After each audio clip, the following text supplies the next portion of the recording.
The golden hour in Paris casts a long, amber glow over the Trocadero. You stand by the stone balustrade, your cerulean robes fluttering slightly in the evening breeze. The city feels alive, a symphony of clicking cameras, hushed French conversations, and the distant hum of traffic. You are here to meet someone, a contact who promised an evening of unforgettable perspectives. A man detaches himself from the crowd, a sketchbook tucked under his arm.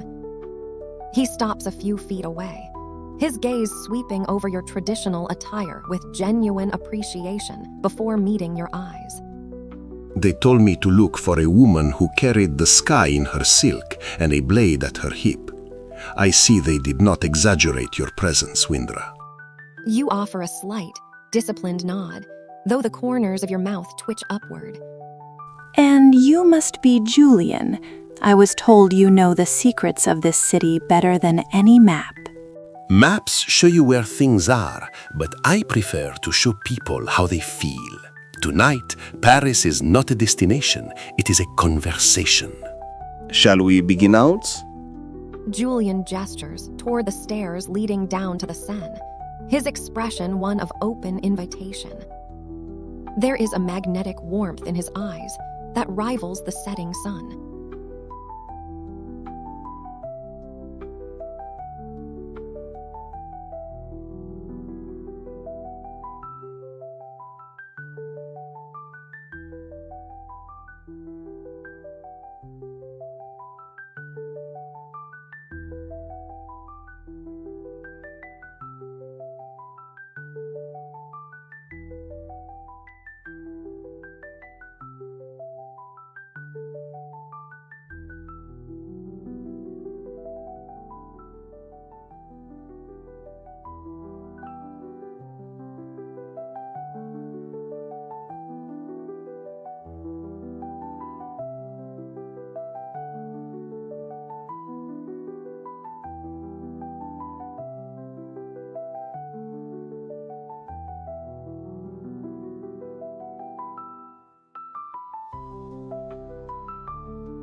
Julian's laughter is a rich, melodic sound that blends perfectly with the distant accordion music. He adjusts the sketchbook under his arm, his hazel eyes crinkling with genuine amusement at your request. A woman of practical tastes. I should have known better than to offer poetry before caffeine. There is a small spot not far from here, away from the tourist rush, where the espresso is as dark as a Parisian night and the pastries are dangerously buttery. He turns, gesturing for you to follow him down the stone steps. As you descend from the Trocadero, the Eiffel Tower looms larger, its iron latticework glowing like bronze in the dying light. You move with a disciplined grace, your cerulean robes catching the wind, while Julian navigates the crowd with the easy familiarity of a local. The scent of damp stone and river water rises to meet you as you approach the banks of the Seine. The tourist chatter fades, replaced by the gentle lapping of the river against the quayside. Tucked into a nook beneath a stone bridge, a small cafe with wicker chairs and striped awnings comes into view.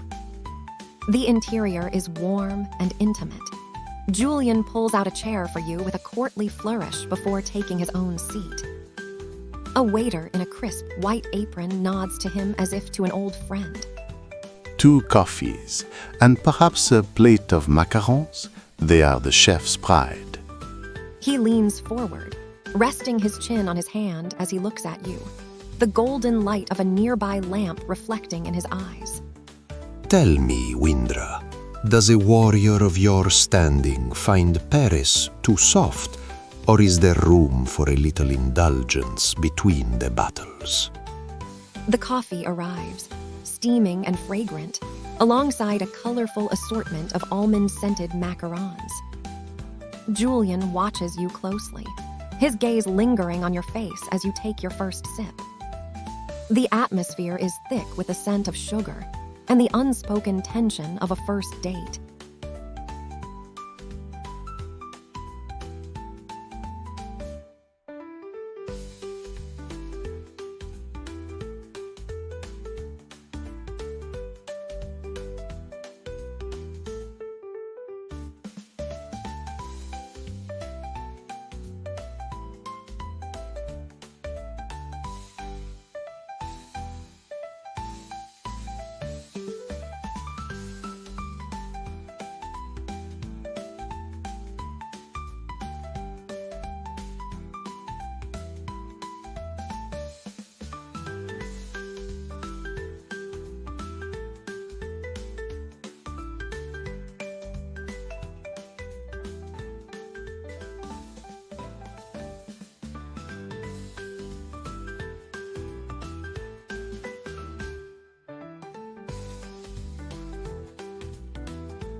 The steam from your espresso curls between you, carrying the scent of dark roasted beans and toasted almonds.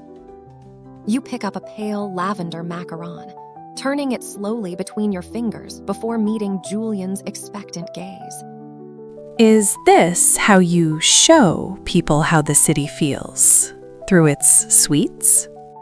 Julian leans back, a slow, knowing smile spreading across his features. He doesn't look at the plate, but rather at the way the light catches the blue of your robes. Sugar is just the introduction, Wyndra.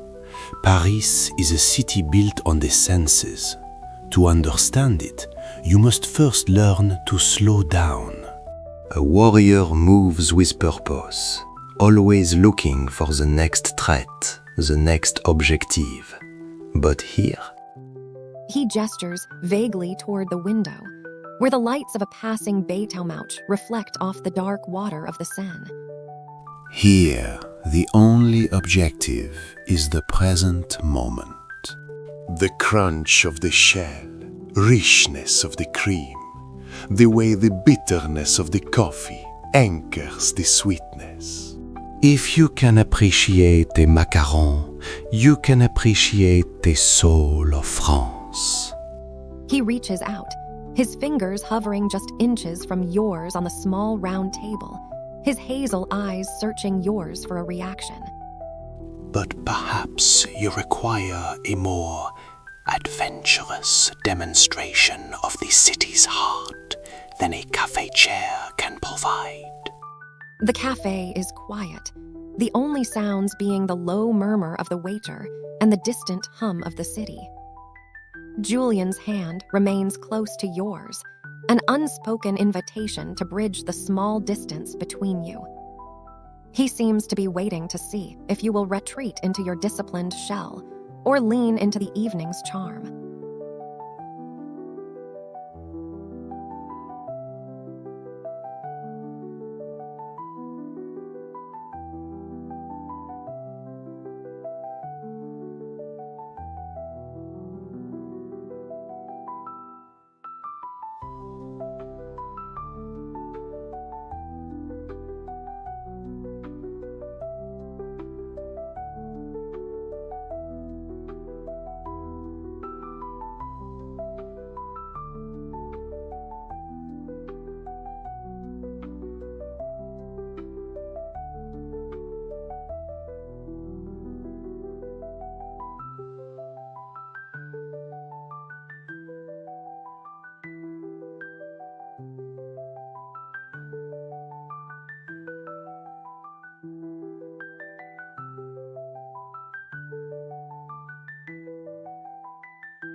The dim amber light of the cafe catches the gold of the macaron crumbs on the table.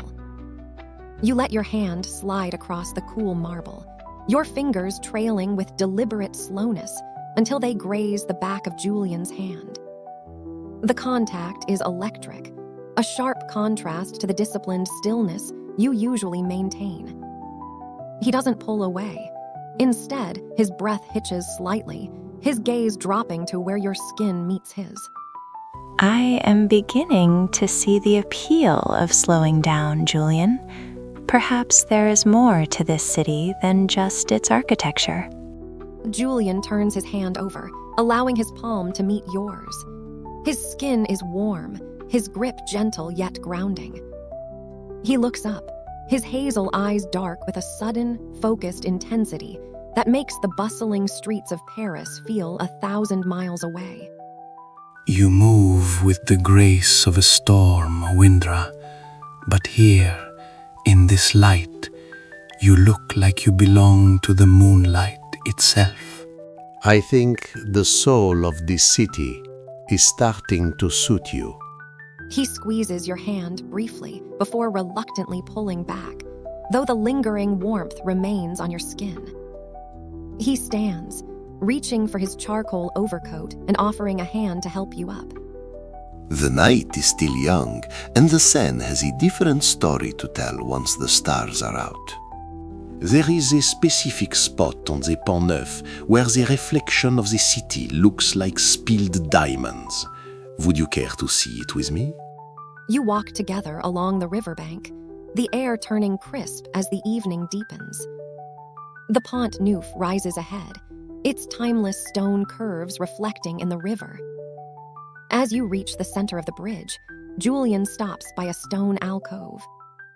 The wind tugs at your cerulean robes, and he steps closer to shield you from the chill, his shoulder brushing yours.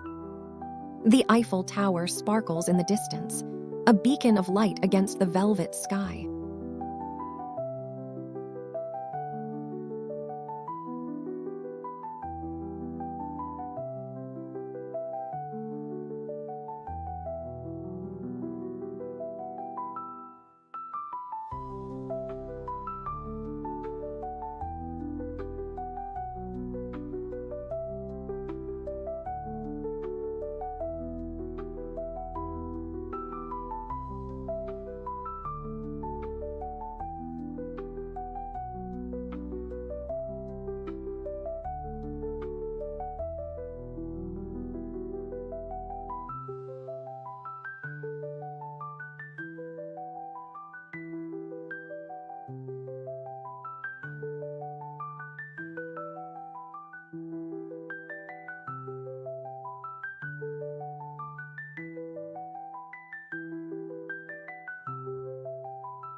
The lights of the city dance upon the surface of the Seine, shattered into 1,000 shimmering fragments by the gentle wake of a passing riverboat.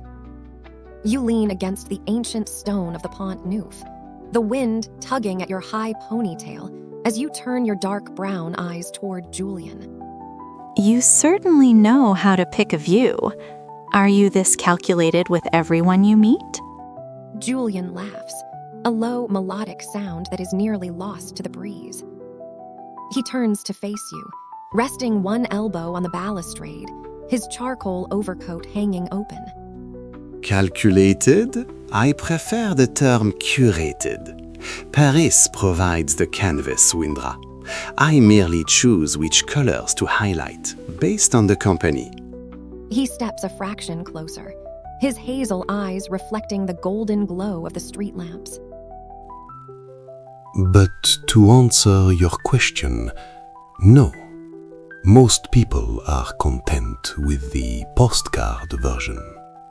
You, however, seem like someone who demands the truth of a place, or perhaps just someone who isn't easily impressed. He reaches out, his hand hovering near the cerulean silk of your sleeve, though he doesn't touch you yet. The air between you is thick with the scent of the river and his subtle, woody cologne. I find myself wanting to impress you very much. Is it working, or must I resort to even more desperate measures?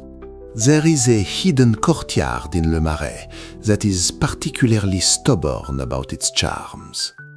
The moon hangs high over the spire of Notre Dame, and the city seems to hold its breath. Julian's expression is a mixture of hope and bravado, his gaze lingering on your lips before returning to your eyes. He is offering you a choice between the scenic route and a deeper, more private exploration of the night.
Your words hang in the cool night air, a playful parry that matches the discipline of your training. You offer him a small, enigmatic smile, the kind that has kept opponents guessing on the sparring floor for years. Julian's eyes widen slightly before he breaks into a grin, clearly delighted by the challenge. A tactical assessment, I see. I am dealing with a professionnel. I shall have to be more diligent in my campaign to win your favor then. He pushes off from the stone balustrade, his movements fluid and full of a restless, artistic energy. He doesn't seem deterred. If anything, your resistance has only sharpened his interest. If the bridge is not enough to break your guard, perhaps a change of scenery is required. The Marais is ancient, full of narrow paths and secrets that don't yield easily to outsiders. It is a place for those who know how to look. The transition from the open expanse of the Seine to the cramped, historic heart of the Marais feels like stepping back in time. The cobblestones here are uneven, forcing you to walk closer to Julian as the sidewalks narrow. The scent of blooming jasmine from a hidden garden wall cuts through the evening chill.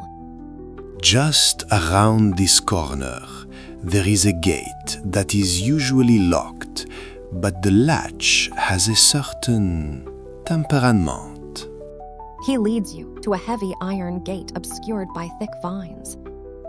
With a practiced flick of his wrist, he disengages a hidden catch, and the gate creaks open to reveal a secluded courtyard centered around a dry stone fountain. The moonlight hits the white roses climbing the walls, making them glow like pearls. Julian steps into the center of the quiet space, the silence of the courtyard a stark contrast to the distant hum of the city. He turns back to you, the shadows of the ivy dancing across his face. He looks less like a tour guide now, and more like a man who has finally found the right setting for the truth.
The iron gate clicks shut behind you, sealing out the muffled echoes of Parisian traffic. You step across the uneven cobblestones, the silk of your cerulean robes whispering against your legs. You stop only when you are inches from Julian, forcing him to look down at you. The scent of rain-damp stone and white roses is intoxicatingly sharp in the enclosed space. You brought me somewhere private, Julian. A bold move for a strategist, or perhaps a calculated risk. Julian's breath catches, the sound audible in the sudden stillness of the courtyard. He doesn't back away. Instead, he tilts his head, his hazel eyes tracking the movement of your lips before meeting your dark brown gaze with a heat that has nothing to do with the evening's warmth. In my experience, the greatest treasures are always kept behind locked doors. I thought you might appreciate the exclusivity. He reaches out, his hand trembling slightly as he tucks a stray strand of dark hair behind your ear. His fingers linger there, brushing against your temple. I wasn't being a strategist just now, Wyndra. I just wanted a moment where I didn't have to share your attention with the rest of the world. The moonlight spills over the high stone walls, casting long, dramatic shadows. Julian's hand moves from your hair to the side of your neck, his thumb tracing the line of your jaw. The disciplined warrior in you notes his proximity, his open posture, and the way his heart is thudding against his ribs. But for the first time, you aren't looking for a weakness to exploit. Julian leans in closer, his forehead almost touching yours. The air between you is electric, charged with the shared adrenaline of the night and the quiet intimacy of the hidden garden. He seems to be caught between the urge to speak and the urge to simply close the remaining distance.